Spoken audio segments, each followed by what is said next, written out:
Dressing রুমের ব্যালকনিতে রাজার মতো ভঙ্গিমায় দাঁড়িয়ে শহীদ আফ্রিদি দেখছিলেন কিভাবে ভারত তাদের ব্যাগ গুছিয়ে বাড়ির পথ ধরছে।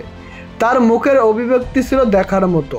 মনে হচ্ছিল যেন তিনি দেখছেন কিভাবে একটি দেশ স্বার্থপর হয়ে ওঠে, কিভাবে একটি দল সমর্থকদের সমস্ত আশা আকাঙ্ক্ষা মুহূর্তেই শেষ করে দিয়ে শুধু নিজেদের স্বার্থে দেশে ফিরে যাচ্ছে। এই ঘটনায় পাকিস্তানের কোনো আক্ষেপ নেই, কারণ তারা ফাইনালে পৌঁছে গেছে এবং ভালো খেলে এই যোগ্যতা অর্জন করেছে।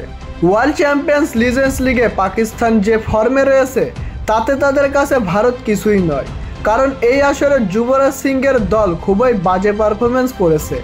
রাজনৈতিক উত্তেজনার কারণে ভারত ও পাকিস্তানের মধ্যকার ওয়ার্ল্ড চ্যাম্পিয়নশিপ অফ লিজেন্ডসের সেমিফাইনাল ভারত পাকিস্তানের বিপক্ষে খেলতে অস্বীকৃতি জানিয়ে সেমিফাইনাল বয়কট করে।